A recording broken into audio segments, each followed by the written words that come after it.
Hi, my name is TJ Dorian. This is my 11th year of education, or will be my 11th year in education. Currently, I am at J.C. Harmon High School in KCK. Got a picture of my wife and kids there. My wife's name is Elisa. My oldest daughter is Michelle, and the youngest is Lizzie. Currently, I am one of the Econ Gov teachers, as well as American History. I also coach football, have coached for 11 years. And my family and I, the reason we've got a picture of Mexico up there, we just got back from vacation down there. Real good time. Went to Cabo San Lucas, and really enjoyed it. Now, in terms of school law and my own personal administration at school, I believe they are very competent. I believe they know specifically district policy. They're very well versed on it. And in terms of state and federal law, I would trust them. I believe that they have a good foundation of knowledge, as good as anyone else. And being that we are in a inner city school, we do have the problems that go along with that, whether it's fighting drugs, gang affiliation, those kinds of legal issues that do carry more weight in terms of dealing with state law or federal law versus just the simple district policy, where that would be more along the lines of like skipping.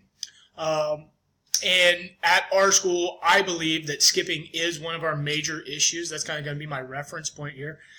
We tend to try to use the carrot a lot. We have put in a bunch of programs, the no tardy party, having pizza brought in for the kids, or bringing them ice cream sandwiches at lunch, or whatever the case may be. Just kind of those extra things. Do those extra things for the kids that are doing the right thing, and rewarding those behaviors that we want to influence.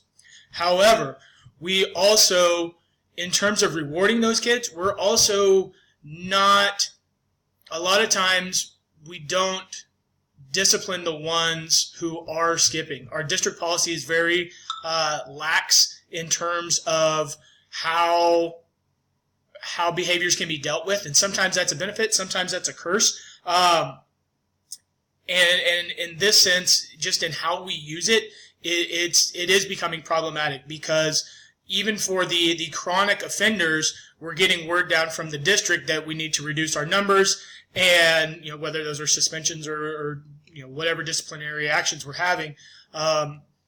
So because of that, we're not necessarily carrying out discipline in an equitable manner. At least I don't believe. Now, my own personal knowledge, I would say I have a working understanding of state and federal law. It's just not something that I deal with on a day-to-day basis, or at least intimately deal with on a day-to-day basis. I've had my undergrad work with law and education and everything, and those types of classes.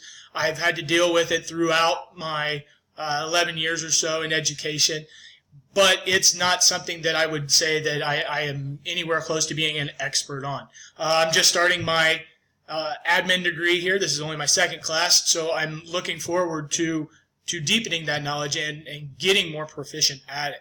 Now, my knowledge on district policy, it is something that I am more proficient at. It is something that I do deal with more often, whether it's just in staff meetings throughout the week or meetings with other teachers where we're trying to discuss how to best help a kid who is chronically absent or chronically tardy or isn't working up to their ability. So we will bring in that staff, our staff will get together and we start talking about, okay, district policy, here's the things here are the progression of things that we can kind of implement in order to try to best help curb those behaviors that are negatively affecting the students' grades. Now, my improvement plan, obviously going to be completion of this class. Like I said, it's only my second one, so I'm a blank slate. I want to learn. I'm ready, and I'm not bringing a whole lot of background knowledge other than my own personal experience into this course. When we get back to school here in August, I am going to review the district policy. It's something that I've been in the district for a while, so I've gotten accustomed to just kind of reading the changes. And it's probably time for me to go back, start back at square one, and just go through and make sure that I am following everything and that I am aware of what our district policy is going to be as we go out through the rest of the school year. Any of those misconceptions or misunderstandings that I have, things that aren't real clear, they're a little bit murky, I'm going to go through and I'm going to work with other staff members, bounce some ideas off of them. Here's a situation, what would we do if this happens? And, well, what is this really trying to say? And make sure that I really do have a good understanding of that district policy. And then if we can't clear that up amongst ourselves, I'm sure I can go to my admin. They're great, love working for them. Sure, they'll be willing to help. And if they still aren't completely sure about what's expected by the district's always just a phone call away. We can call down and make sure we get everything lined out. And then I told my principal at the beginning of last year that I was starting my program. He was overwhelmingly helpful, encouraged me, and was really trying to actually kind of bring me on board with some decision-making stuff that was happening at school. And he's hopefully not going to overwhelm me this next year in terms of trying to help, trying to bring me in on all those different administrative adventures that I'm pursuing here. So hopefully everybody has a safe 4th of July, and thanks.